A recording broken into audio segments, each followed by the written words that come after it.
during the dot-com boom, a lot of people didn't believe that the internet was going to take over our life. Today, everybody in this room, I can bet 99% that everybody in this room is holding a smartphone that has data that is connected to the internet.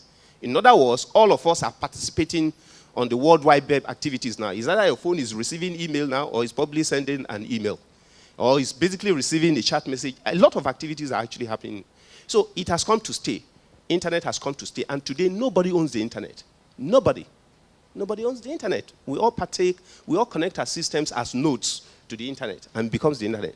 So the same way, nobody's going to own the blockchain technology. It's a technology that all you need to do is to look at it and ask yourself, how can I put my business on blockchain in order to achieve the objective that I want to achieve?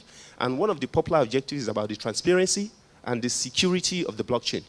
Because it's been described as a platform upon which you can implement, your business, and you get the maximum, encryption and protection for all the digital information that is flowing because of the nature of the way, that it's been built. Cascading transactions, joining them together in such a manner that every single transaction in there has its own identity, unique identity, such that if a hacker or an infiltrator actually comes in to infiltrate a particular node, you can only destroy that node. You can't destroy the many nodes and many participants and wallets that are being held.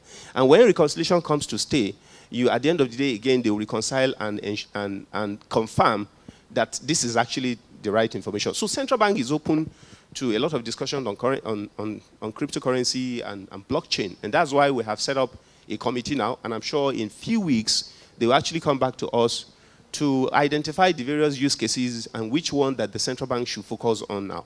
So central bank has not come, to criticize or debunk the usefulness of blockchain.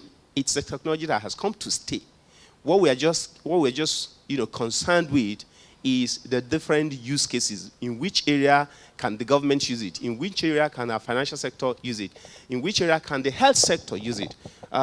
In our payment system Vision 2020, as part of our campaign and strategy to foster electronic payment and cashless society, we identify about 8 industry verticals. And those are the areas that we actually want to push our campaign. Transport, health, government flows, smart city, and several other initiatives. Now, these are areas that we also want to ask ourselves, could we use blockchain to push these initiatives? Currency, there are several currencies. There are up to about 20 different currencies, cryptocurrencies that have been implemented on blockchain. It's just that the most popular one is Bitcoin. Like I said, what Central Bank has done is to set up a committee, an industry committee, not just Central Bank, but all the various stakeholders, to look at the various use cases. Use cases as to what kind of businesses, what kind of transactions, what kind of flows and agreements, assets that can be placed on blockchain. It's a technology that has come to stay. It's just a network technology, distributed technology. Right now, majority of our systems are centralized. All our banking systems are centralized. Everyone is connected to one center. And so we are not averse to it. So we have set up a committee to identify those use cases. Central Bank of Nigeria is participating in a West African project called the West African Monetarism Zone Project, the WAMZ, in which the West African countries are looking at how they can do, trades within the zone, such that we use one unified currency. So it's a use case upon which we can, do that, and that's why that committee has been set up. We expect the committee to come out with a white paper that basically spells out the general view, and then secondly, a recommendation in terms of the various use cases. And then once we identify the use cases, then Central Bank will take each use case and put a guideline or a framework so that anybody who wants to use blockchain, with this particular use case, this is the guiding principle upon which all the participants will work together. And that's basically the role of Central Bank, to make sure that all the participating agents can work and interoperate seamlessly without, a lot of risk being introduced.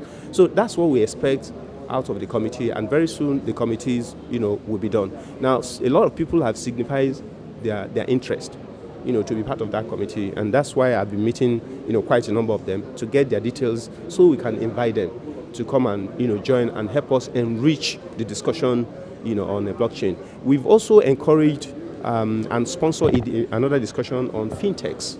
Just a week ago, we called major hubs, major startup, businesses in Nigeria and fintechs to come together and discuss with Central Bank. And let's see how we can use innovation to solve majority of the economic and financial problems that we have in Nigeria. So Central Bank actually encourages techies, guys that are very innovative to come out of their shell. And let's know how Central Bank can help.